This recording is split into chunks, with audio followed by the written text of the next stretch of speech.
कई बार यूं होता है कि फेसबुक, इंस्टाग्राम पर ऐसा कोई व्यक्ति या दोस्त जिससे सालों से हमने बात नहीं की है, अचानक हमारे सामने आ जाता है। उत्सुकतावश जब हम उसका हालचाल जानना चाहते हैं तो वहाँ सोशल मीडिया पर उसका हंसता खेलता चेहरा देखकर हमारे चेहरे पे भी एक मुस्कान आ जाती है। हालांकि इतने सालों बाद हमारे उस व्यक्ति के बीच शायद ही कोई संबंध शेष रह गया हो, पर फिर भी कोई ऐसी महीन डोर होती है जो हमें आपस में जोड़े हुए होती है। और इस भावना को और अधिक समझने पर हम पाएंगे कि न सिर्फ हमारे बिछड़े हुए दोस्त और संबंधी और न सिर्फ मैं और आप, बल्कि हम सभी इस दुनिया में हर हंसते हुए इंसान की हंसी में अपनी खुशी और हर रोते हुए इंसान के रुदन में अपना दुख खोजने का प्रयास करते हैं। और इस प्रयास के पीछे कहीं वो एहसास तो नहीं जिसे हम सभी इंसानियत या मानवता कहते हैं।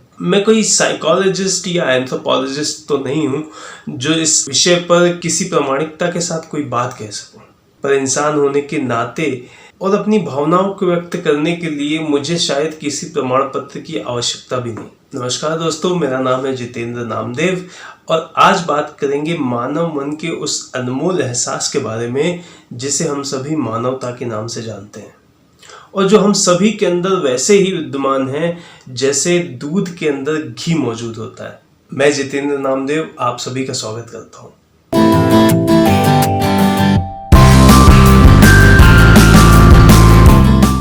अपनी बात की शुरुआत मैं एक शिकायत से करना चाहूंगा। ये शिकायत मानव समाज स्वयं अपने आप से ही करता है और वो ये कि पिछले कुछ दशकों में मानव समाज की मानवता के प्रति संवेदना में निश्चित रूप से गिरावट आई है। हमारे पूर्वज जीवन स्तर में भले ही हमसे एक पायदान नीचे रहे हों, पर मानवीय संवेदनाओं में वे हमसे कई पायदान ऊपर हुआ करते थे। गांधी जी की आत्मकथा सत्य के साथ मेरे प्रयोग में वर्णित वो दृश्य आज मेरे सामने सजीव उठता है जब अपने पहली विदेश यात्रा में जाने से पहले सारा समाज एक सभा का आयोजन करता है। यद्यपि उस सभा में गांधी जी के विदेश जाने का विरोध ही होता है, तथापि अपने समाज के एक नवयुवक के साथ समाज की ऐसी निर्मल आत्मीयता निश्चय ही सराहनीय है। आज के समाज में ऐसे किसी दृश्य की कल्पना कर पाना भी शायद मुश्किल है, किंतु फिर भी दूर कहीं हमारे हृदय में मानव के प्रति निर्मल प्रेम विद्यमान है और ये प्रेम समय समय पर अपने आप को व्यक्त भी करता रहता है। ऐसे ही निर्मल प्रेम की निश्चल अभिव्यक्ति को मैंने अनुभव किया एक घटना के दौरान। बात आज से कुछ साल पहले की है, जब मैं एक इंजीनियरिंग कॉलेज में असिस्टेंट प्रोफेसर की पोस्ट के लिए इंटरव्यू देने गया हुआ था। अर्जेंट रिक्वायरमेंट होने के कारण मुझे आज ही ज्वाइन करने के लिए कहा गया। इंटरव्यू की शर्तों के अनुसार सारे ओरिजिनल डॉक्यूमेंट्स मैं साथ ही लाया था जो कि मेरे बैग में व्यवस्थित रखे हुए थे। एचआर मैनेजर ने ज्वाइनिंग लेटर मेरे हाथों में थमाते हुए कहा, आप एचआर असिस्टेंट के साथ बैठकर सारी फॉर्मेलिटीज पूरी कर लीजिए। सारे डॉक्यूमेंट्स उनकी फोटोकॉपी के साथ मेरे पास मौजूद थे, पर अभी अभी मिले ज्वाइनिंग लेटर की कोई कॉपी मेरे पास नहीं थी, इसलिए उसकी फोटोकॉपी कराने में बाहर की ओर चल दिया। बाहर निकलते हुए मैंने देखा कि आज संडे होने के बावजूद सारा स्टाफ ड्यूटी पर था। बात कुछ अजीब थी, पर जल्दी में होने के कारण मैंने इस ओर कोई ध्यान नहीं दिया। पास ही मौजूद फोटोकॉपी शॉप पर जब मैं पहुंचा तो वहां पहले से ही एक भीड़ मौजूद थी। वहां रुककर मैं अपनी बारी का इंतजार करने लगा,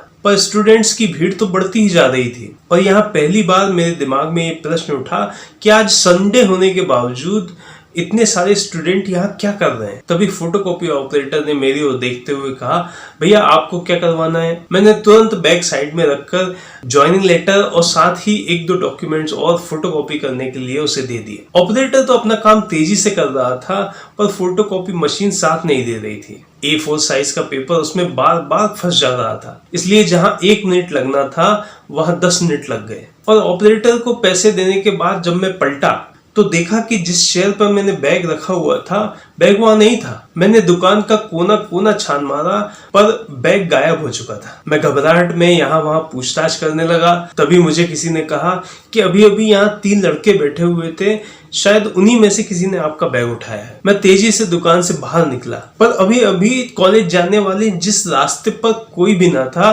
अब वहां एक विशाल भीड़ चले जा रही थी। मेरे आश्चर्य का ठिकाना न रहा।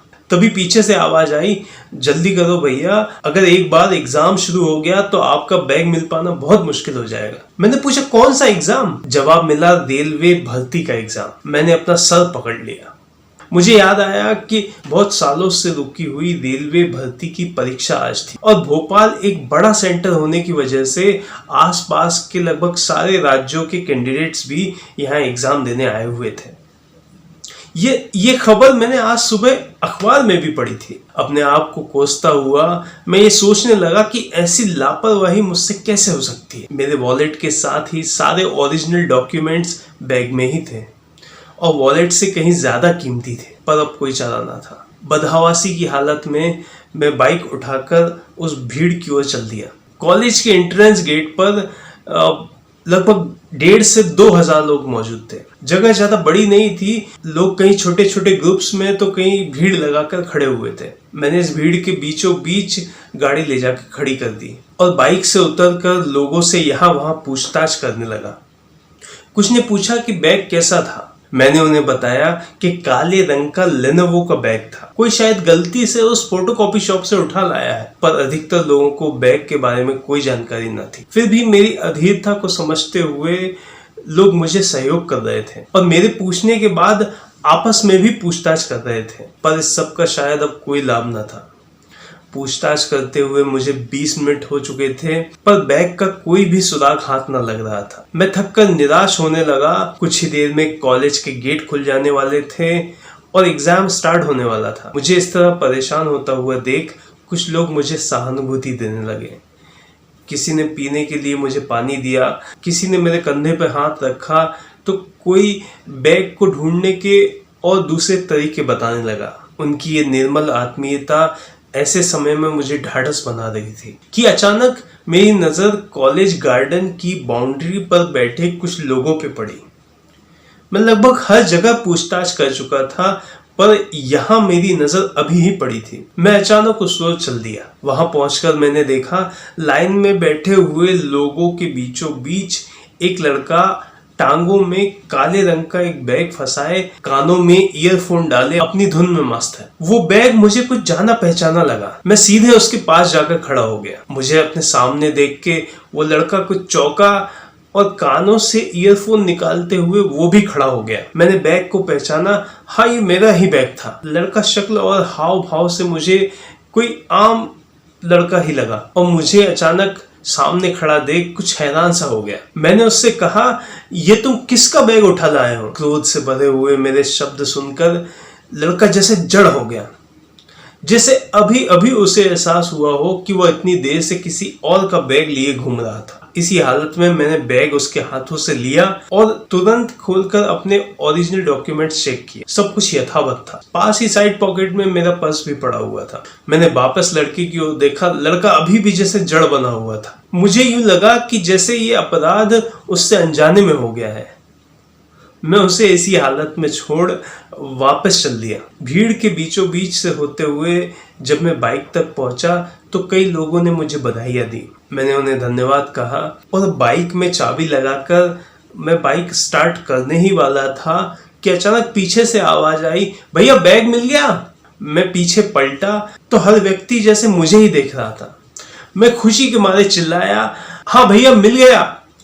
मेरा इतना कहना ही था कि भीड़ में से किसी ने तालियां बजाना शुरू कर दिया और देखते ही देखते हर व्यक्ति जैसे मेरी खुशी में शामिल होते हुए तालियां बजाने लगा। एक अजनबी के साथ ऐसी आत्मीयता देख मैं दबित हो उठा। मैंने बाइक की चाबी वापस जेब में डाली और लोगों के बीच पहुंचकर किसी से हाथ मिलाकर तो किसी से गले लगकर अपना आभार व्यक्त किया और दोनों हाथ जोड़कर सभी को प्रणाम करते हुए मैंने वहां से विदा ली। ये घटना आज भी मेरे मानस में स्पष्ट रूप से अंकित है। इसलिए नहीं कि मेरा बैग किसी समय खो जाने के बाद वापस मिल गया था, बल्कि उस पूरे प्रकरण के दौरान लोगों का जो सहयोग, जो प्रेम और एक अजनबी के साथ जो जुड़ाव मैंने देखा, वो निश्चय ही असाधारण था। प्राकृतिक रूप से पैदा होने वाले एक मानव के प्रति प्रेम का परिचायक था। वहां खड़े होकर वो अनुभूति मुझे आज भी भाव विभोर कर देती है और हर क्षण ये एहसास दिलाती है कि आज भी हमारे हृदय में मानव के प्रति निर्मल प्रेम विद्यमान है। और शायद इसी का नाम मानवता है। ये थी आज की कहानी। उम्मीद है आपको पसंद आई होगी। जीवन के अनुभवों पर आधारित इस सीरीज में हम उन छोटी छोटी बातों की बात करते हैं जो सुनने में तो बहुत साधारण होती हैं, पर इनके बीच कोई ऐसा संदेश होता है जो हम सबको प्रभावित करता है और जिससे कहीं ना कहीं हमें कुछ सीखने को मिलता है। और सिखाने और सीख पाने के इस प्रयास में आप और हम कहाँ तक सफल हो पा रहे हैं, ये आप मुझे अवश्य बताइए अपने कमेंट्स के माध्यम से। मैं हमेशा उनको पढ़ने के लिए लालायित रहता हूँ, उनका इंतज़ार करता हूँ। इन्हीं शब्दों के साथ मैं आपसे विदा लेता हूँ। अगले एपिसोड में फिर मिलेंगे किसी और नई कहानी के साथ। तब तक अपना ख्याल रखिए। मुझे सुनने के लिए धन्यवाद।